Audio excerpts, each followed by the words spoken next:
और देखिए इस वक्त की बड़ी खबर आपको बता रहे हैं, कोविड स्वास्थ्य सहायकों ने आत्मदाह की चेतावनी दी है। ये बड़ी खबर आपको बता रहे हैं। पीसीसी में जनसुनवाई चल रही थी और इस दौरान कोविड स्वास्थ्य सहायक भी वहां पहुंचे और सरकार की अनदेखी पर नाराजगी जताई। मंत्रियों के सामने उन्होंने ये कहा कि हमारी कुछ तो सुनिए, नहीं तो हम सुसाइड कर लेंगे। कोविड स्वास्थ्य सहायकों को पुलिस ने हालांकि रोकने की कोशिश की। 55 दिनों से शहीद स्मारक पर सीएचए धरना दे रहे हैं और अब 55 दिनों में जो स्थितियां बन रही हैं, यह समझा जा सकता है कि आक्रोश बढ़ रहा है, हताशा बढ़ रही है, निराशा बढ़ रही है, क्योंकि इनकी सुनवाई लगभग न के बराबर हुई है।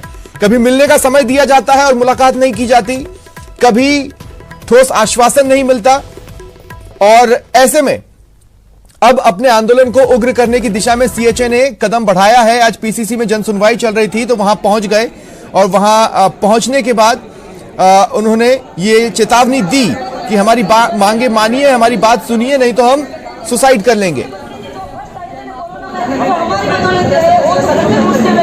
हम इतने परेशान हो गए, बच्चों को पुलिस वाला आते भाई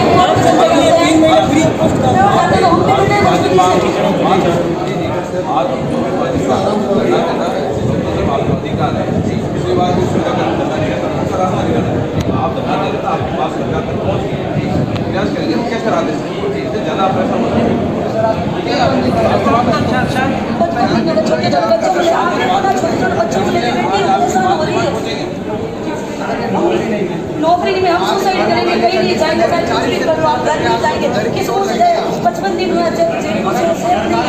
और ज्यादा जानकारी के लिए बात करेंगे सहयोगी दिनेश शर्मा से। दिनेश, आसानी से समझा जा सकता है 55 दिनों की लंबी जंग के बाद अब धीरे धीरे निराशा, हताशा हावी हो रही है और ऐसे में अपने आंदोलन को और उग्र बनाने की तैयारी में है सीएचए।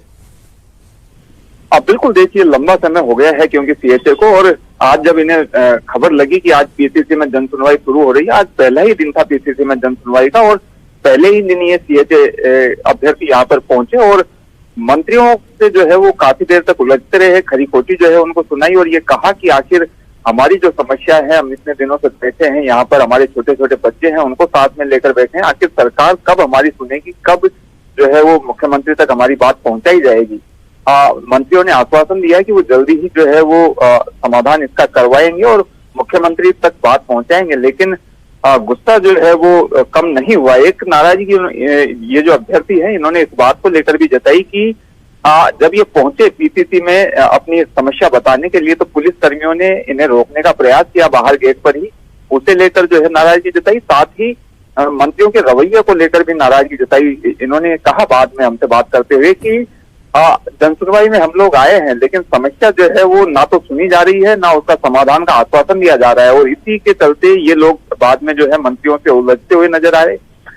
मंत्रियों से भी हमने बात की कि आखिर इतने लंबे समय से इन लोगों का धरना चल रहा है, अपनी मांगे लेकर ये बैठे हैं, तो किस तरीके से समाधान होगा। तो ये कहा है मंत्रियों की ओर से कि जो भी समस्याएं यहाँ पर आ रही है जनसुनवाई में, उसकी उनके समस्याओं का समाधान करवाने का प्रयास किया जाएगा। लेकिन क्योंकि ये बहुत पेचीदा मामला है, इतने बड़े स्तर पर जो है, क्योंकि 28,000 अभ्यर्थियों का मामला है, इतने बड़े स्तर पर अभ्यर्थियों को इस तरीके से नौकरी नहीं दी जा सकती, लेकिन किस तरीके से समाधान निकाला जा सकता है सरकार की ओर से, तो वो निकालने के प्रयास किए जा सकेंगे। और ये भी कहा मंत्रियों की ओर से कि ये अभ्यर्थी जो है वो, क्योंकि जो पहले आया है उसे पहले सुनवाई का मौका दिया जा रहा है, लेकिन अभ्यर्थी जो है वो यहाँ पर पहले अपनी सुनवाई की बात कह रहे थे, इसी के चलते उन्हें रोका गया था। तो फिलहाल जो है वो पहला दिन है सुनवाई का और पहले ही दिन जो है वो लोगों की नाराजगी भी यहाँ पर देखने को मिल रही है। दूसरे जो अभ्यर्थी है वो भी यहाँ पर पहुंचे थे और ये जो सीएचए के अभ्यर्थी पहुंचे थे उन्होंने मंत्रियों के सामने जो है वो सुसाइड तक की धमकी दी कि हम इतने लंबे समय से बैठे हुए हैं, सुनवाई नहीं हो रही है और अगर इसी तरीके से चलता रहा तो हम लोग सुसाइड करेंगे।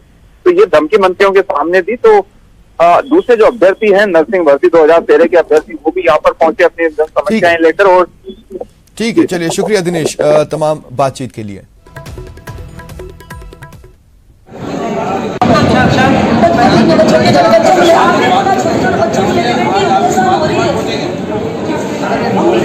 नौकरी में हम सुसाइड करेंगे, कहीं नहीं जाएंगे, आप घर नहीं जाएंगे, किसको 55 दिन बहुत